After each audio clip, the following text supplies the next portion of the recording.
ഖുർആനിൻ്റെ പാരായണം സ്വഹീഹാകണമെങ്കിൽ തജ്വീദിൻ്റെ നിയമങ്ങൾ പാലിക്കണമെന്ന് നമ്മൾ പറഞ്ഞു. അതിലേറ്റവും പ്രധാനപ്പെട്ടതാണ് മഖ്റജുകളും സിഫത്തുകളും സ്വഹീഹായ രീതിയിൽ ശരിയായ രീതിയിൽ ഉച്ചരിക്കുക എന്നുള്ളത്.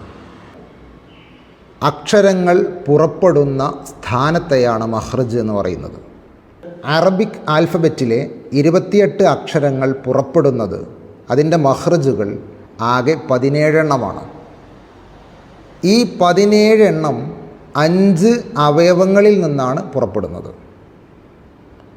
5 അവയവങ്ങളുടെ വിവിധ ഭാഗങ്ങൾ, അതിലേക്ക് വരുന്ന ബന്ധങ്ങൾ, ഇതൊക്കെ അടിസ്ഥാനപ്പെടുത്തി മൊത്തത്തിൽ 17 മഖ്റജുകളുണ്ട്. 1 ഖൈശൂം, തരിമൂക്ക്. 2 ജൗഫ്, വായയുടെയും തൊണ്ടയുടെയും ഉൾഭാഗം. 3 ഹൽഖ്, തൊണ്ട. 4 ഷഫത്താനി, 2 ചുണ്ടുകൾ. 5 അൽ ലിസാൻ, നാവ്. ഇതാണ് പ്രധാനമായ 5 അവയവങ്ങളിൽ 28 അക്ഷരങ്ങൾ പുറപ്പെടുന്നത് 17 മഖ്റജുകളിൽ നിന്നാണ്.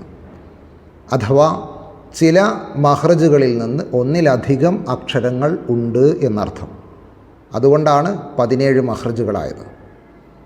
മഖ്റജ് വ്യക്തമായി പഠിക്കുകയും അതേ മഖ്റജിൽ നിന്ന് ആ അക്ഷരം പുറപ്പെടുകയും ചെയ്യുമ്പോഴാണ് ഖുർആൻ പാരായണം സ്വഹീഹാകുന്നത്.